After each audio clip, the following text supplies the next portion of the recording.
If you're new around here, please hit the subscribe button below and please like the video. It helps the channel to grow. Enjoy watching. Thank you very much. Hello, hope you're keeping well. Welcome to Irish Footy Vlogs. Today I'm picking my greatest League of Ireland 11 of all time, or within my lifetime basically. The system I'm going with is 4-4-2 Diamond. I'm a big fan of central midfielders, so that's the reason. I've left out a lot of fantastic players that I actually really like, so it was tough. I haven't put in players out of position to accommodate either, so every player is going to be, they would have played, or starred basically in the position I've put them in. Two rules as such. The players have to be either retired or not playing in the League of Ireland, so they could be still playing abroad but have come from the League of Ireland and actually had a base there, you know what I mean? Performances elsewhere won't count. So they're the rules. Let's get straight into the video. Number 1, Tony O'Dowd. Choosing the goalkeeper for this team was no easy task at all. Obviously I went for Tony O'Dowd in the end. Tony O'Dowd was a goalkeeper, pretty big goalkeeper, commanding goalkeeper. He played for Shamrock Rovers for most of the mid-90s. But it wasn't until 1996-97 season that he actually won the title with Derry City. Even though he wasn't at the club long at all.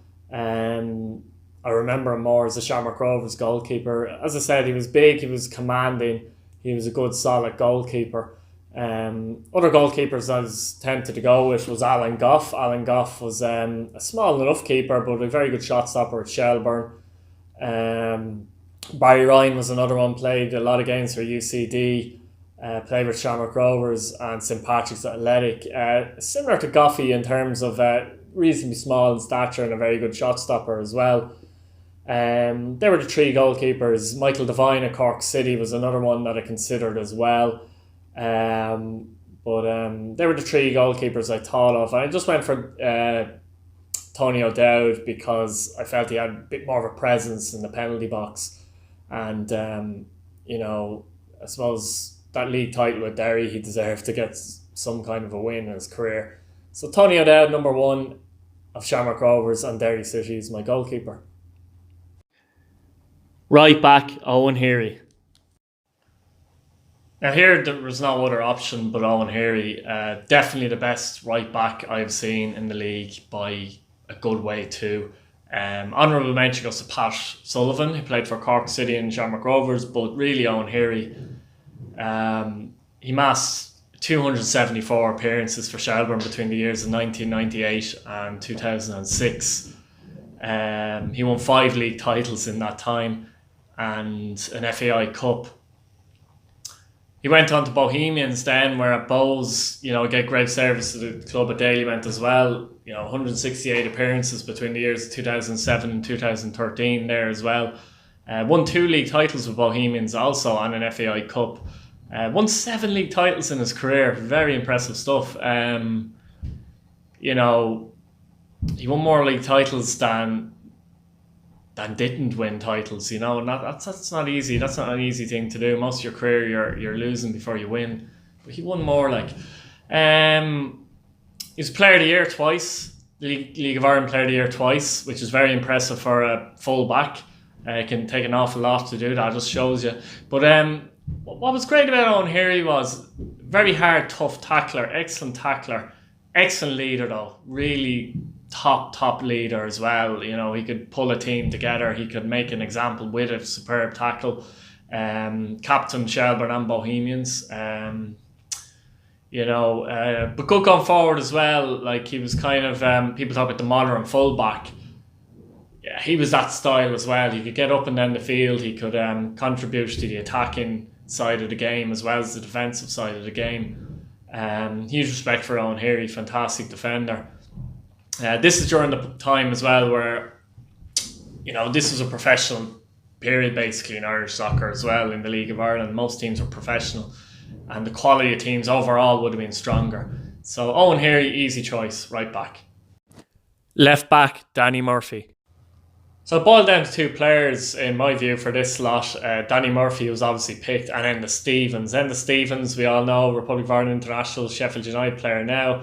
But he spent 5 years in the League of Ireland between 2006 and 2011 playing for UCD, St Patrick's Athletic and particularly Shamrock Rovers.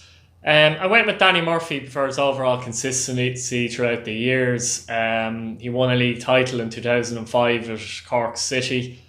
And in 2011 he won a league title with Shamrock Rovers. He spent 3 different spells at Cork City as well, finishing up in 2014 where he played for the club for 3 seasons before moving away. He was an English player as well, Danny Murphy.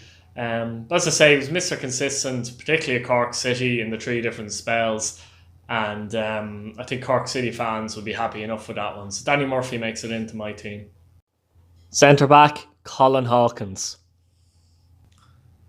This was another easy choice for me. The Galway man was a fantastic defender in this league. Right from the off, he won 2 league titles his first 2 seasons in the league with St Patrick's Athletic.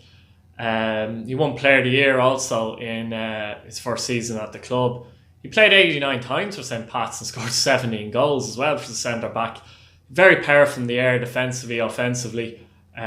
Decent on the ground, could pass the ball as well. Good leader as well. Very commanding defender from very early on.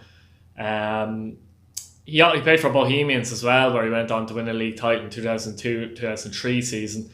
He also played for Shelbourne, where he also won a league title in 2006. So the first 10 years of his career were very productive. He went on to play for the Dock and Shamrock Rovers a little later on as well. But no doubt that stage between 96 and 2007 were the best spells, best time of his career basically, from the ages of 20 to 30. Pat Dolan brought him to St Patrick's Athletic when he had been playing football for the Irish under-21 side. A really, really good defender, and he was easily my first choice. Centre back, Peter Houghton. Look up commitment in a dictionary and you shouldn't find Peter Hutton's name too far away, because the commitment Peter Houghton put out in a football pitch, he'd die for any ball. He was a brilliant player. He scored 15 goals in a season from midfield. One season, which was incredible. Yes, he was a better player at centre back. So it shows you how good Peter Houghton was. He amassed over 400 appearances for Derry City over the course of 3 different spells. He won 7 League Cups with Derry City. 7 League Cups. He won a league title with them in 96-97 and won 3 FAI Cups with Derry City as well. He had time to win a league title with Shelbourne in 2001-2002 season also. He was one of those central defenders, maybe old school, literally old school. He'd, go for every ball, very committed, hard, very tough, a leader as well. And that's one thing that's coming to light with the team I'm picking. Most of the players you pick tend to be leaders. Just a fantastic player and a fantastic career. And, 3 different spells at Derry City. Yeah, Peter Houghton had to be in this team. There was a couple of players, though, I'd say Gavin Pearce, that missed out, that I really thought of. He was at Sligo for a long, long time. Very good central defender. And Pat Scully was another one, predominantly a Shelbourne. They were 2 I considered, but I just couldn't look beyond Houghton and Hawkins as my 2 central defenders. Central midfielder, Joe Gamble. And this is where it actually started to hurt, to be honest. I went for Joe Gamble as my deep line playmaker in the centre midfield, and it was a very difficult choice between him and Kevin Hunt, who was at Bohemians. Both excellent players, both could do a number of jobs in midfield, but Gamble was very good. You could see a pass, particularly from deep. He made over 140 appearances for Cork City between 2004 and 2010. Impressively, though, I think during that spell he did get 2 caps for the Irish national team, whilst playing with Cork City in the league. Similar, I suppose you could say, to Jack Byrne at Shamrock Rovers at the moment in that sense. But I think the other side of it was with Gamble was Ireland actually had a better, more choices in midfield, better choices at that point. So that was kind of impressive. He won a league title with Cork during a spell. He won an FA Cup, and I believe he won a Setanta Sports Cup as well. As I said, good on the ball, a good competitor. He was small in stature. Good low centre of gravity though. Could pick out a pass. Very clever on the ball. It was a difficult choice between him and Hunt. Seriously, it was a tough choice. And tomorrow you could decide Hunt, but I went for Joe Gamble in the end. Left central midfield, Eddie Gormley. This was a midfielder who just had to be in my team. Eddie Gormley had a fantastic left foot. Very dangerous in set pieces. Could do a lot with the ball. Could attack. Could defend. Had a kind of ability to score spectacular long range efforts, bullets. Be a top corner or a bottom corner. Good passer of the ball as well. Very committed midfielder. Along with that, a good energy. He won 3 titles with St Patrick's Athletic in the mid-90s to the early 2000s, where he played for the club. He also won a Players' Player of the Year in the league. In that time, he was part of a very good St Patrick's Athletic team with a lot of very strong midfielders. Some of those midfielders have been left out of this selection.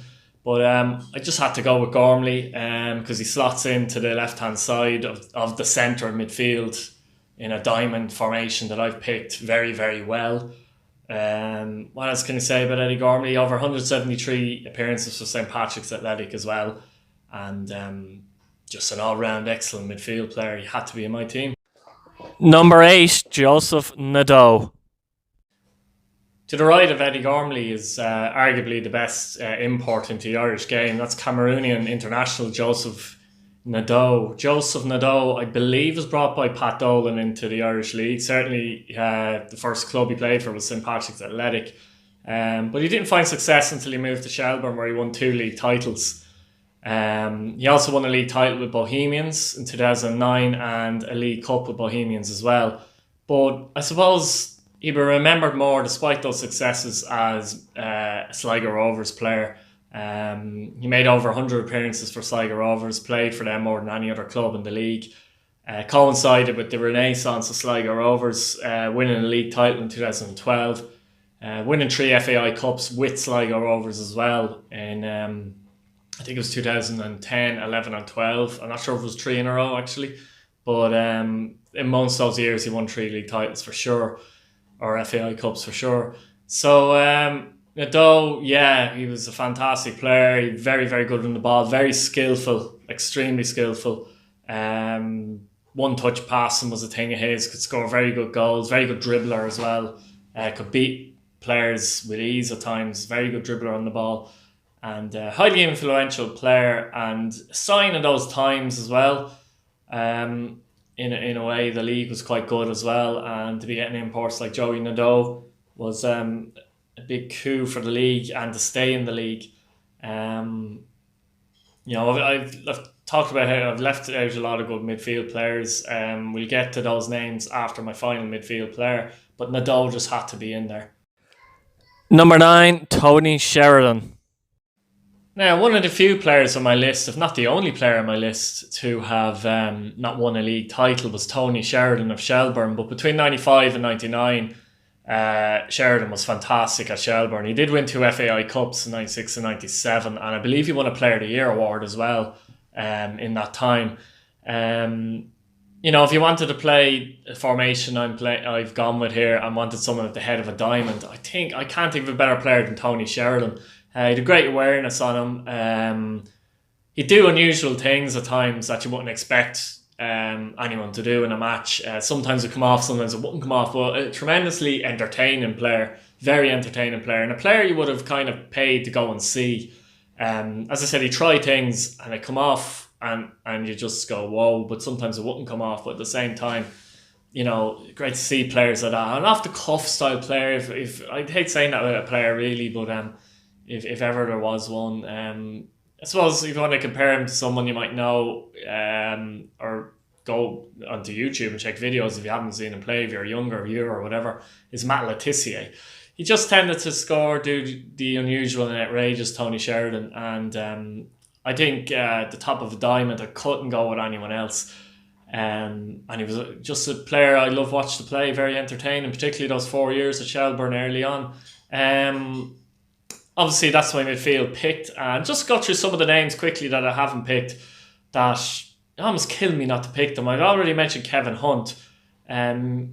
Keith Fahey of St Patrick's Athletic went on to be an Irish international as well. I've left him out. Wes Houlihan, I've left him out. Another player that was at Shelburne, a very, very good player. Again, though, I'm only counting their displays in the league, but these were very good players in the league as well. Paul Ozam, another player from St Patrick's Athletic, very difficult leaving him out. And Paddy McCourt of Derry City, who, a bit like Tony Sheridan in that sense, a player, that you'd pay to see. But because I went with a 4-4-2 diamond, he was predominantly a winger and a very good winger. If I'd gone with that system, he would have been in the team. But I didn't want to accommodate him into the team just because, he's Paddy McCourt, but a wonderful player as well. So it just shows some of the midfield talent throughout the years. And there's probably one or two I've left out that I'm thinking of as well. So, yeah, very difficult. I could have picked 4 different midfielders, really, to be honest with you. But there you go. We'll move on to the strikers now. Number 10, Liam Coyle. Now, the striker position was another very difficult one to choose from. And, I went with Liam Coyle, similar to Tony Sheridan in terms of entertainment value. There were definitely better goal scorers in the league than Liam Coyle, there's no doubt about that. He's won 2 league titles with his main club, Derry City, 3 FAI Cups and 4 League Cups. So a successful career for Liam. He only scored 100 league career goals, and some of them were in the north as well in the Irish League. But he was a very clever striker. He linked up with midfielders. He could assist a lot of goals. His movement was good. And when he did score goals, generally they were goals of a very high standard. So, he's very, very entertaining type player, similar to Tony Sheridan. And that's why I put him on my team. So it's hard to go wrong with Liam Coyle, to be fair. But as I said, there probably is better goal scorers in the league. Number 11, Glenn Crowe. Now, there's a lot of great strikers I left out, and I had to bite my tongue with some of them as well. But this man I just couldn't leave out because he's definitely my favourite striker of all time in the League of Ireland, and that man's obviously Glenn Crowe. How do you speak about Glenn Rowe? Glenn Crowe. 2 caps for the Republic of Ireland in 2003 when we had the likes of Robbie Keane, top scorer of all time for Bohemians, 133 league goals for Bohemians. No one has scored more goals for that club. 2 times Player of the Year, 4 league titles with Bows, 2 FAI Cups, 1 League Cup, a league title with Shelburne, and what else? 3 times top scorer in the League of Ireland, if I haven't mentioned that already. Over 300 appearances for Bohemians. A bullish type striker, power and pace at his best, could score all types of goals, tap-ins, headers, ridiculous shots from any angle. Just a top drawer striker. Apart from being in my team as a favourite, I'd argue he's the best striker I've seen in the League of Ireland. Excuse me. Just some of the players I left out as well that could have easily made this team. Jason Byrne. Scored a lot of goals, did cap for Ireland as well. Other strikers that I leave out that were close. Gary Twigg, Shamrock Rovers, made a huge impact coming from Scotland at Rovers, winning a couple of league titles, helping Rovers into the Europa League, top scorer in the division, I think, on 2 occasions. So a couple of strikers there I left out that I liked a lot. John O'Flynn was another one, Cork City. Stephen Gagan, who was at Shelburne, Shamrock Rovers originally, but won trophies at Shelburne, excellent striker as well, tended to score sneaky goals. And Fabio O'Brien, Declan O'Brien of Drogs in particular, a lot of good strikers there. Any of them were worthy being on the list. So here's the team in full. In goal, Tony O'Dell. Right back, Owen Heary. Centre back, Colin Hawkins. Peter Houghton. Left back, Danny Murphy. Joe Gamble. Eddie Gormley. Joseph Naidoo. Tony Sheridan in midfield. Glenn Crowe and Liam Coyle up front. What team, guys, would you pick? Just leave in the comments what you think of this. And younger viewers, would you have heard any of these players? Thanks very much. See you again. And that's it.